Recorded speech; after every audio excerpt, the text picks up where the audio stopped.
All right. So I'm Fabien Benureau, and I'm sorry for not being able to be there in person. I co-authored this paper with Jun Tani, which will give a keynote actually later today. Humans grow up as they gain skill and knowledge. And this morphological change affects and guides the way we learn.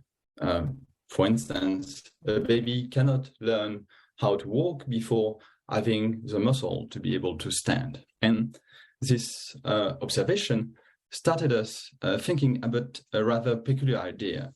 If a morphological development can guide our learning processes, could morphological development also help shape and guide evolutionary ones?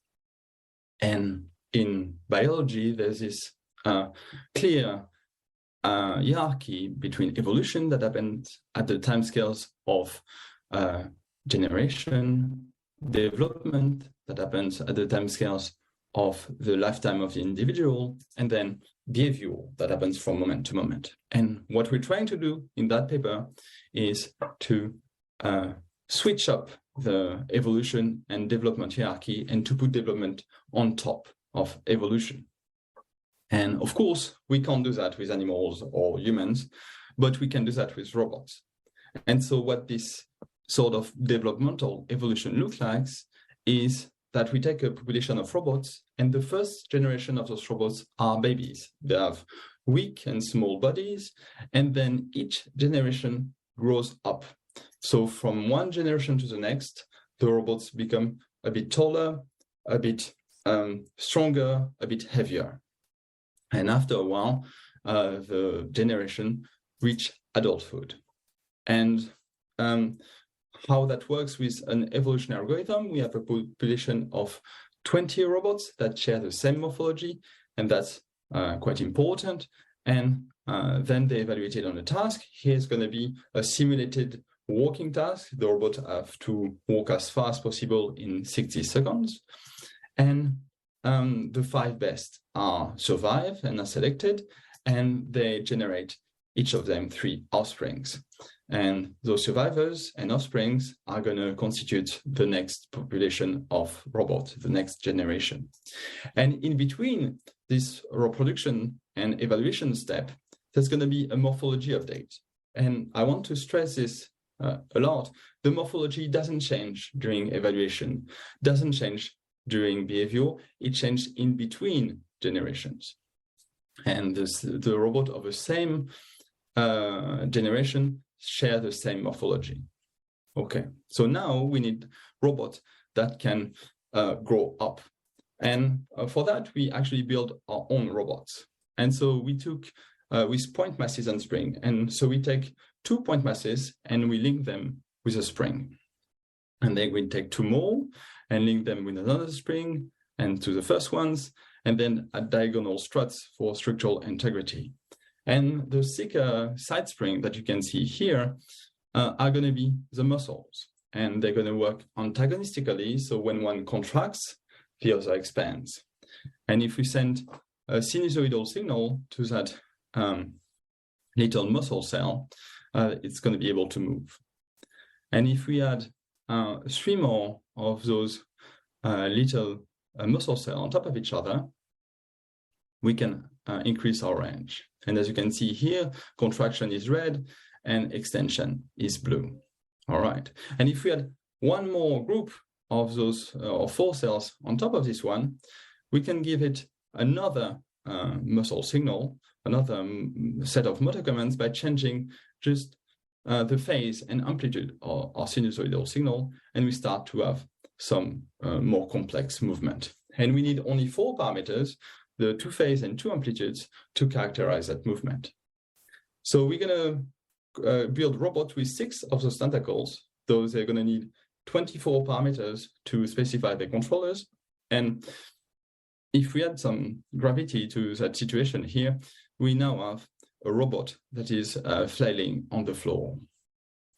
Okay, so we need to be able to change the morphology of that robot. And we can do that in several ways. One way is to make that robot small or big by changing the height of the tentacle sections. And those two robots here are going to actually execute the same motor commands. And you can see they generate quite different movement. We can also make our robot weak or strong by changing the stiffness of the spring that they're made of. Again, those two robots are executing the same motor commands for very different outcomes. Finally, we can make our robot light or very heavy. And as you can see, this robot on the left seems quite happy, while the other on the right is positively crushed. Okay, so we can change the morphology of a robot. We now need to define exactly how. We need to define their developmental schedule. And what we're going to do here is we're going to have our robot grow up, our population of robots grow up during the first 2000 generation. And they're going to start as babies and then grow up, and at generation 2000 they reach adulthood, and they stay there until the end of the evolutionary search at generation 4000. And we're going to compare the performance of those robots with fixed morphology robots that never experience anything else than the adult morphology for 4000 generation. Okay, and we want to change the strength and the mass of our robot in tandem with the size. And for that, we're going to consider a very simple muscle model. And a very simplifying assumption we're making here is that the cross-section area of the muscle is proportional to the strength. So when a muscle doubles in size, in every dimension, the cross-section area quadruples, so does the strength, and the mass that is proportional to the volume of the muscle is multiplied by 8. So using this, we can define how the stiffness or the strength of our robot and their mass changes with the size in this way. Okay. So let's look at an example of what happens when we put those growing robots through an evolutionary process.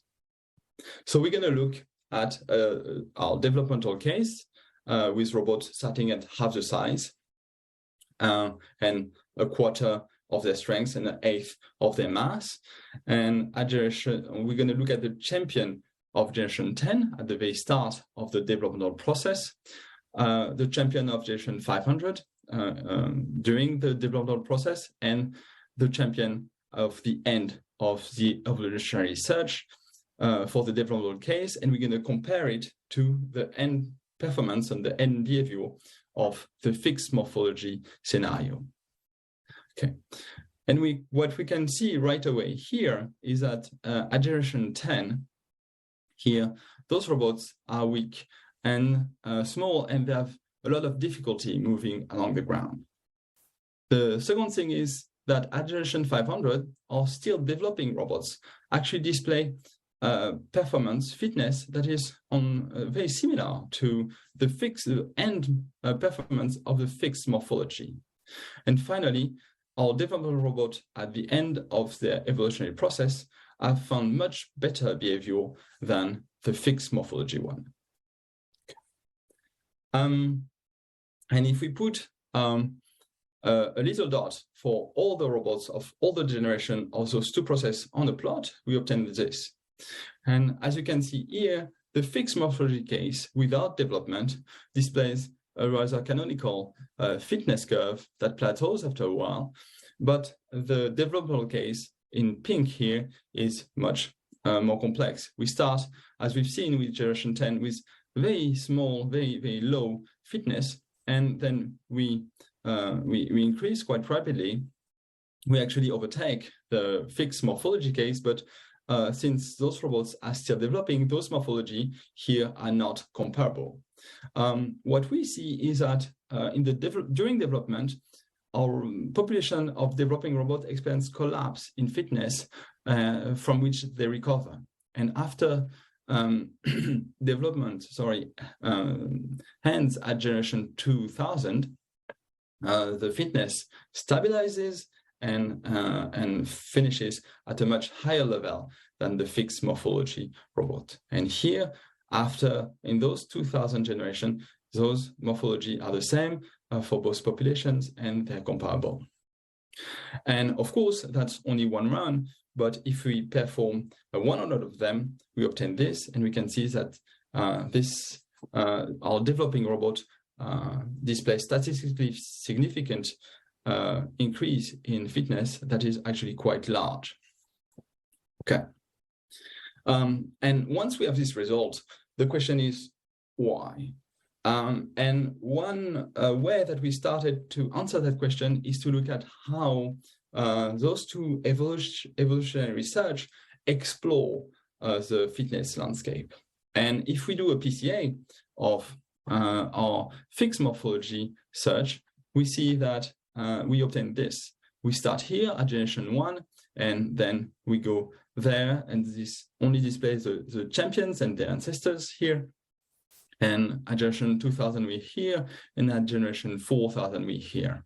And for reference, we have the distance that those exploration paths take in 24 dimension, in the full dimension of the genotypes, so to avoid any error that the PCA may induce.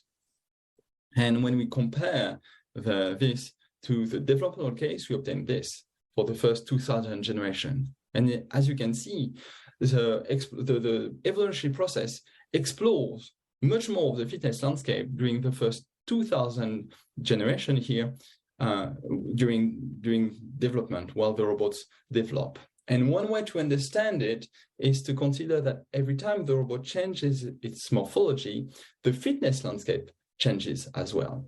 And it's quite difficult to stay in a valley of the fitness landscape when that valley disappears underneath your feet.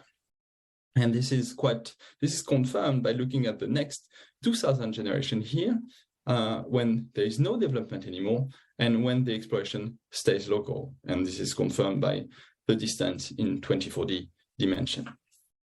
Okay.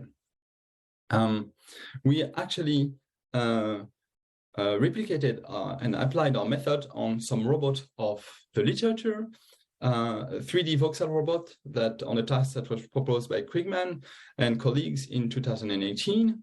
And they proposed an evolutionary developmental approach when the robots grow up during behavior. And this is here in orange, and it outperforms significantly the evolutionary one, which is akin to our fixed morphology case. And this is here in pink, our approach. And you can see that during development, our robot expands quite a lot of fitness, but with different morphology than those robots. And then at generation 2000, they share the same constraint and morphology as those robots, and already display much better fitness than both methods. All right, so there is a lot of things to say, and a lot of other things we did in the journal paper that we looked at, and I can't present them all today, but one thing that I'd like to draw your attention towards is that the evolutionary algorithm that we chose, which is quite a classical one, can actually be thought as a very simple trial and error learning algorithm. Indeed, because our 20 robots share the same morphology, they can be thought as one robot trying 20 different controllers and then selecting the 5 best ones and then generating variation of those 5 best and then trying them again. And in between this exploration phase and selection phase and this evaluation phase is a morphology update again, and then the morphology happens every epoch. So this evolutionary algorithm becomes a learning algorithm where the robot grows up, and our previous scenario becomes the robot starts as a baby, and then at each epoch the robot grows up a bit, and then the robot eventually becomes an adult. And so our kind of peculiar developmental evolution becomes a much more familiar developmental learning scenario. And this may explain why our method works quite well, since developmental learning has been proven to and shown in different studies to be quite important for increasing learning performance. So as a conclusion, we can say that on some robots and on some tasks and with some evolutionary algorithm, morphological development can improve evolutionary performance.